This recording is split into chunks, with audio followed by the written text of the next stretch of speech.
Cinema உலகில் கொடிகட்டி பறந்த பிவிஆர் ஐநாக்ஸ் இப்போ ஒண்ணுமே இல்லாம போயிடுச்சு. அவங்க கோவிட்ல வாங்கின அடி எப்படி? என்னென்ன ட்ரிக்ஸ்லாம் பண்ணி அவங்க மக்கள திருப்பி தியேட்டருக்கு கூப்பிட்டு வராங்க? ஐநாக்ஸ் ஷட்டர் மூட்டு போயிடுவாங்களா? இல்ல மத்த தியேட்டர்ஸ்க்கு ஒளி விளக்கா இருப்பாங்களான்றத இந்த வீடியோல நம்ம பார்க்கலாம். ஒரு பிசினஸ்க்கு பெரிய சுமையா இருக்கிறது அந்த பிசினஸ் வாங்குற கடன் தான். 2023ல ஐநாக்ஸ்க்கு எவ்வளவு கடன் இருந்துச்சு தெரியுமா? 1430 கோடி. இதுக்கு முழுக்க முழுக்க காரணம் அவங்க கோவிட்ல வாங்கின அடி. டிஆர் மாரி பேசிட்டு இருக்கேன். INOX was literally a sinking ship. இண்டஸ்ட்ரியில நெறைய பேரு இது அவ்வளோதான். இதுக்கு டைம் முடிஞ்சு போச்சு அப்படின்னு நெனைச்சிட்டு இருந்தாங்க. பட் கிராஃப் எடுத்து பார்த்தீங்கன்னா, அதுல ஒரு ட்விஸ்ட் இருக்கும். 1430 கோடி டெட்ட 891 கோடியா குறைச்சிருக்காங்க. ரெவென்யூ பாருங்க 2021ல 310 கோடி, 2025ல சோ ஃபார் 5874 கோடி. இப்ப தான் நம்ம Q3ல இருக்கோம். இன்னும் இந்த இயர் முடியறதுக்கு 1 1/2 குவார்ட்டர் இருக்கு. அந்த கணக்குல பார்த்தா ஃபினான்ஷியல் இயர் 24ல இவங்க பார்த்த ரெவென்யூவ கண்டிப்பா இந்த இயர் பீட் பண்ணிருவாங்க. இந்த முரட்டுத்தனமான கம்பேக்க்கு என்ன காரணம்? நீங்க ஒரு தியேட்டர் வச்சிருந்தீங்கன்னா, இந்த கம்பேக்ல இருந்து நீங்க என்னென்ன லெசன்ஸ்லாம் லேர்ன் பண்ணிக்கலாம்? பிளாக்பஸ்டர் டியூஸ்டேன்னு ஒண்ணு இன்ட்ரோடியூஸ் பண்ணாங்க. டியூஸ்டேஸ் மட்டும் ₹99க்கு டிக்கெட்ட சேல் பண்ணாங்க.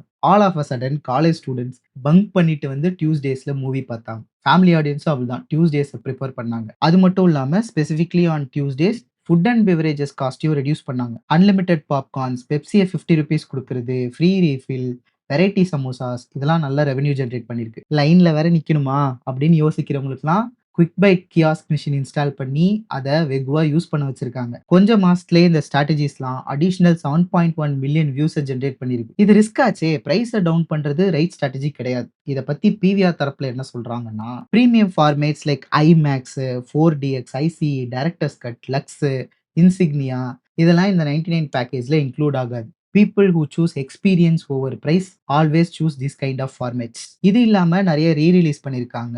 டெய்லர் ஸ்விஃப்ட் கான்சர்ட்லாம் ப்ளே பண்ணியிருக்காங்க. அனிமேஸ் ரிலீஸ் பண்ணியிருக்காங்க.